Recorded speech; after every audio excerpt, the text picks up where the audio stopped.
어휘에 구멍이 있어. 문해력에 구멍이 있고 국어에서 5등급 이하를 받는 친구들이 있다고 예를 들어 볼게요. 5등급 막 철철 피가 흘러요. 그럼 처방전을 해줘야 된다고 생각했어요. 극약 처방. 극약 처방. 항생제! 그냥 피를 네. 나오는 거 막을 수 있는. 이 친구들의 어휘력을 어떻게 높여야 될까요? 지금부터라도. 만약 고1이라면 안녕하세요. 교육대기자TV 대기자 방종임입니다. 여러분, 요즘 문해력 왜 이렇게 심각해졌을까요? 언제부터 심각해졌을까요? 오늘 그것의 시발점을 영유와 코로나 시기와 맞물린다고 생각하시는 선생님과 함께요. 현장에서 만난 체감도 나눠볼게요. 안녕하세요. 저는 국어를 가르치는 김주혜입니다. 10대 친구들 보면서 문해력의 심각성을 체감도 많이 하시죠? 많이 하고 예. 특히 5년, 7년 전부터는 그 극심함을 더 체감을 많이 했었어요. 그 시기가 사실은 영유에 대한 관심도가 높아지는 시기랑 비슷한 것 같다라는 말씀을 주셨는데요. 네, 제가 학원에 학생들이 상담을 오면 꼭 하는 테스트가 있어요. 정말 별거 아닌 테스트인데 그거로 많은 걸 알 수 있거든요. 네네. 포스트잇 하나 주고 월화수목금토일 한자로 한번 써봐 라고 하면 5년, 7년 전까지는 똑같은 등급의 학생도 대부분은 다 쓰거나 5개는 써요. 요즘에는 쓰는 친구가 10명 중 1명? 10명 중 1명밖에 안 돼요? 네. 와. 그것도 10명 중 1명은 맞아요? 맞긴 해요. 아니죠. 좀 그리는 수준. 네네네. 한자의 영향력이 크다고 생각하시나 봐요. 그 시기를 거슬러 올라가 보면 예. 영어 유치원이 유행하던 시기랑 조금 맞물려요. 영어 유치원에서는 아무래도 영어를 더 부각해서 가르치는데 네. 그 전까지는 어린이집 유치원에서 한자를 가르쳤었어요. 또 그러다 보니까 영어로 가르칠 때 한국의 문화나 문학을 가르치진 않을 거잖아요. 그럼 점점 더 외국 문화, 영어권에 더 접하게 되고 그럼 부족한 배경 지식 등이 생기고 그런 한자 지식 같은 게 부족해지더라고요. 그렇죠. 그런데 그 시기를 겪고 또 코로나까지 맞았으니까 더 맞아요. 체감도가 생기셨나요? 네, 시험을 본격적으로 봐야 하는 중학교 1, 2학년 때 네네. 학교를 못 간 친구들을 이제 학원가에서는 코로나 세대라고 불러요. 그 친구들은 확실하게 수업을 듣는 방식 자체가 조금 달라요. 이렇게 수업을 듣고 있다가 자, 그 다음으로 넘어가 하면 오른쪽 페이지 하면 오른쪽으로 넘어가는 게 아니라 네. 넘겨요. 그러니까 동물적으로 듣고 있는 거예요. 말을 듣고 있는 게 아니라 띠리디리. 넘어가 수동적으로요? 네. 아. 그리고 뭐 찾아봐 라고 하면 보통은 위에서 아래로 가야 하는데 밑으로 가요. 빨리 찾으려고. 밑에서 위로 올라가서 찾아요. 와. 그게 딱 5년, 7년 전부터 심해지다가 나타나게. 코로나 때 딱 중2를 겪은 친구들, 그때가 가장 극심했었어요. 갑자기 좀 궁금한 점이, 그러면 그 친구들을 만났을 때 만약에 10명 중에 9명이 지금 틀리고 있잖아요. 전혀 모르잖아요. 월화수목금을. 그러면 그 친구들한테 영유 다녔는지를 물어보셨어요? 네. 아, 그래요? 왜냐면 그런 친구들 특징이 영어 성적도 안 나와요. 영어 성적도 안 나와요. 영유 출신인데도? 네. 왜 그랬을까요, 그거? 영유가 유행하기 전에는 약간 문법적인 것도 곁들여서 배워요. 근데 영유의 유행은 저는 주입식 교육에 대한 약간 배타적인 태도가 포함되어 있다고 봐요. 그러니까 너무 주입식 교육이 너무 강압적이지 않아? 이해 위주의 교육을 하자라고 하면서 점점 더 생활 용어 쪽으로 가고 공부 속에 포함되어 있는 전문 용어들이 빠지면서 한자도 빠지고 그러니까 영어 문법도 빠지고 단어 암기도 빠지고 그냥 발음만 좋아요. 네. 그래서 너 발음이 굉장히 좋은데 왜 영어 성적이 이렇지? 하고 보면 다 거슬러 올라가면 영유 출신이더라고요. 아, 그런 원인이 더 두드러지게 나타났는데 대부분 요즘에 문해력을 어떻게 극복할까 했었을 때 독서로만 이제 잡고 있잖아요. 그래서 독서량이 아니라 그 부분의 주요한 방점, 보완점을 선생님 어휘력이라고 말씀을 해주시는데 그것을 바탕으로 최근에 출간하신 책이 시험 문해력 잡는 어휘 사전이잖아요. 2가지 키워드가 저는 눈에 띄는데 시험 문해력이라는 키워드 그리고 어휘 사전. 이 형식을 어휘 사전으로 엮어내신 이유가 좀 있으셨을까요? 일단 독서를 하기 힘든 환경이에요. 고등학생들은. 그 상황에서 무턱대고 네가 책을 안 읽어서 이래. 네. 결과만 가지고 말할 게 아니라 저는 이게 아픈 아이라면 성적이 아픈 아이죠. 5등급 막 철철 피가 흘러요. 그런 처방전을 해줘야 된다고 생각했어요. 네. 근데 처방이 너무 넓고 보편적인 처방이 아니라 극약 처방. 극약 처방. 항생제! 그냥 피를 네. 나오는 거 막을 수 있는 너 이거 하면 시험 잘 볼 수 있어. 네. 이거 하잖아? 내일 시험에 나와. 라고 당당하게 말할 수 있는 시험에 집약된 책을 내고 싶었어요. 아, 그럼 오늘 이 부분 포인트네요. 문해력 때문에 고민하는데 지금 중고등학생이다. 극약 처방이 좀 필요하다. 그 친구들을 위한 영상일 것 같아요. 네. 그게 어휘력인 것 같다. 국어를 가장 어려워하는 이유가 영역이 너무 방대해요. 문학, 비문학, 문법, 매체, 화법 작문이 있는데 비문학 안에서도 인문예술, 과학기술, 사회문화가 있고 문학도 현대문학, 고전문학 너무 많은 영역들을 공부하다 보면 전체적으로 다 모르는 게 아니라 내가 부족한 영역이 따로 생겨요. 성적이 오를 때 나타나는 증상이에요. 그러면 이거 하면 다 좋아질 수 있어는 나한테는 콕 집어서 말해주는 처방전이 아닌 거예요. 그럼 이 책을 펼쳐보면 네. 영역별로 되어 있어요. 영역별로. 네, 그렇더라고요. 과학기술, 인문예술, 문학, 그리고 난 사실 좀 한자가 부족한데 한자 파트가 따로 있어요.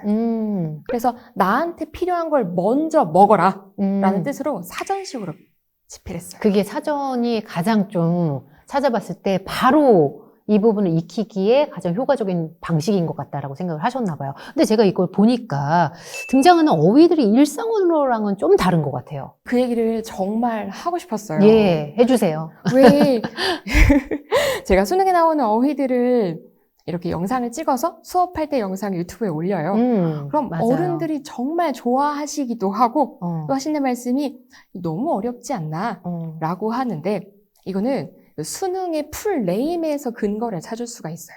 수능의 풀네임은 대학, 수학, 능력, 시험이에요. 대학에서 수학이 매스매틱이 아니고 닦을 숫자를 써서 학문을 닦을 수 있니?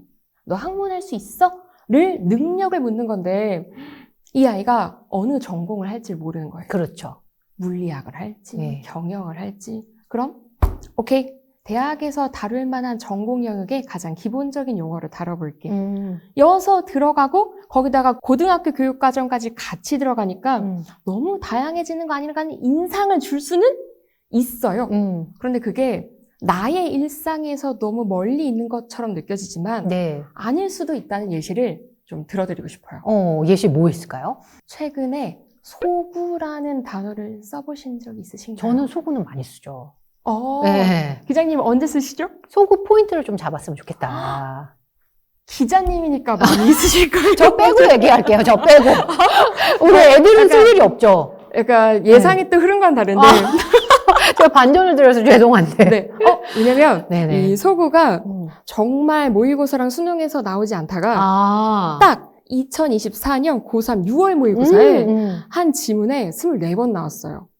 그래요? 24번 나왔어요? 그 전까지는 한 번도 수특에도 수안에도 나온 적이 없었는데. 없어요. 그래서 와, 이 단어는 좀 너무하지 않나? 이게 소구가 호소할 소에 구할 구예요. 그래서 광고 소구라고 하는데 네네. 이거 정말 좋아요. 이거 정말 하셔야 돼요. 라고 하는 포인트를 뭐 소구점이라고 하죠. 맞아요.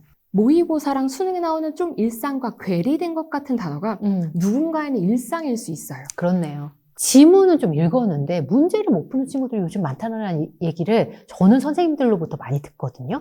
근데 학부모님 입장에서는 조금은 이해가 안 되는 부분이 있는 것 같아요. 학원에 막 입학하는 친구들 보면 지문을 제대로 안 읽은 거예요. 읽은 게 아닌데 네네. 그 이유가 큰 두 개의 구멍이 있다라고 생각해요. 네네. 하나는 그 역류와 코로나의 영향으로 발생한 지식 부족, 지식 부족. 어휘를 포함한 문화나 역사에 네네. 대한 지식 부족, 플러스 지식이라는 도구를 가지고 문장을 앞에서부터 밀고 나갈 힘인 독해 능력 부족. 독해 능력 부족. 그러면 높은 지능의 아이들이 유전자가 점점 더 발전하는 거니까 높은 지능의 아이들이 지식이 부족하고 네. 밀고 나갈 힘, 독해 능력이 부족하면 눈치만 빨라져요. 그래서 중학교 때까지는 이게 통해요. 예. 예를 눈치로 들어, 때려잡는 거죠. 네, 철수가 밥을 먹는다라고 하면 이렇게 지문을 읽었는데 뭔지 모르겠어요 라고 하는 아이들은 이렇게 읽어요. 철수, 밥, 먹, 오케이. 간단한 문장은 돼요. 그게 통하는 게 중학교 때까지. 네네. 그런데 제대로 된 지식과 독해 능력을 연습하지 못한 친구들은 네. 고등학교에 와서 중학교 A 받던 친구가 네. 막 5등급 체계에서 4 받고 하는 거예요. 눈치로만 봤던 친구들. 맞아요. 네. 근데 이게 어느 정도인지 좀 실감이 되게끔 말씀을 해드리면 네네. 좀 우리 아이들 너무 이게 아래로 보실까봐 걱정도 되는데 예. 그러니까 아이들이 정말 멍청하지 않고 그냥 지식이 부족할 지식이 뿐이에요. 부족하다. 지능은 저희보다 높은 게 느껴져요. 이제 고등학교에 들어오면 여러 가지 기본 지식을 배우면서 네. 고전 소설을 예로 들어줘요. 네. 거기 나오는 인물들의 유형을 구분하기 위해서 그러면 춘향전 알아? 를 계속해서 저는 매년 수업하죠. 네. 춘향전에 나오는 춘향이, 이몽룡, 변사또, 월매 등을 가지고 인물을 구분하려고 네네. 춘향전을 몰라요. 춘향전 몰라요? 그러니까 이름만 알아요. 내용을 모르고. 고등학교 1학년 교육과정에 들어가 있고 설명을 하기 위해서 간단하게 말을 해주면 그렇게 재밌어요. 아. 이몽룡 이러면서 어머. 그래서 막 그거를 깡으로 지금 쳐요. 고등학교 때 하고 있는 거예요? 네. 아. 그러면서 너무 재밌다고 네네. 엄마한테 가서 신나서 말해요. 엄마 춘향전 알아? 엄마는 띠용한 거죠. 그걸 몰랐어? 근데 그때부터 엄마는 슬슬 알기 시작해요. 메꿔지지 않은 부분이 있구나. 그러면 그 메꿔지지 않는 부분을 선생님이 지금 말씀해주신 이 예시론 한꺼번에 묶었을 때 선생님은 시험 문해력이라고 표현하시는 건가요? 여기서 말하는 시험 문해력은 뭔가요, 정확히? 문해력이라는 큰 틀 안에 네네. 시험에 바로 직결될 수 있는 시험 문해력이라는 전문 영역이 따로 있는 거예요. 아, 그래서 우리는 그걸 잡아줘야 된다. 네. 네. 그래서 시험 문해력의 가장 효과적인 방법이 어휘력을 메꿔야 되는데 그 방법으로 어휘사전을 활용하면 좋겠다. 이 초점이신 거죠. 네. 근데 이 책에서 단어를 뜻풀이가 아니라 대립 개념으로 많이 묶어서 설명하셨는데 이 대립 개념을 이해하는 게 왜 필요한 거예요? 수능이 이렇게 나와요. 수능에 비문학이 연달아 나오는 주제 통합이 있어요. 그러면 위에서 객관을 말하면 밑에서 주관이 나와요. 위에서 내재를 말하면 밑에서 외재가 나와요. 이렇게 세트 구성이 되어 있는데 이걸 애들한테 실제로 풀리면 정확하게 반응이 나와요. 네. 고등학교 2학년 학생한테 2학년 거 한 번, 3학년 거 한 번 번갈아 풀리면서 네. 방향을 잡게 하려고 네. 뭐가 다르니? 물어보면 3학년 거 반이오쌍이 진짜 많이 나와요. 제가 계속 그거 찾으라고 연습을 시키니까요. 이렇게 공부를 해야 시험으로 직결되는 문해력 공부를 할 수가 있어요. 그럼 이게 초등학교, 중학교 때도 연습이 될 수도 있는 부분인가요? 중학교 때 하는 어휘 공부와 고등학교 때 하는 어휘 공부가 약간은 방향이 달라요. 방향이 달라요. 중학교는 확장성이라면 고등학교는 전문성에 초점을 맞춰야 돼요. 그러면 확장성이라는 건 뭐냐? 하나의 한자, 하나의 어휘를 배워서 이게 어떻게 퍼져나갈 수 있는지를 보는 거예요. 네. 그래서 이 책의 2부가 한자인데 네. 한자도 대립 개념으로 해놨어요. 네. 그러니까 안, 내자, 바깥, 외자가 있으면 그냥 안, 내, 오케이. 바깥, 외, 오케이가 아니라 확장을 시켜서 옛날에는 여성들은 안쪽을 관할했어. 남성들이 바깥을 관할했어. 네. 그래서 여성들이 사는 집을 내당이라고 하고 네. 남성들이 거처하는 곳을 외당이라고 해 플러스 네. 그러면 내외 내당에 사는 사람 외당에 사는 사람 합쳐서 내외라고 하면 부부를 뜻하는 거야. 네. 까지 확장할 수 있게. 고등학교 올라갔어. 예를 들면 이렇게 해볼까요? 국어에서 5등급 이하를 받는 친구들이 있다고 예를 들어볼게요. 네. 그럼 그 친구들이 어휘를 통해서 극약 처방을 한다고 했었을 때 구체적인 좀 하우투가 나오면 좋을 것 같아요. 이 친구들의 어휘력을 어떻게 높여야 될까요? 지금부터라도.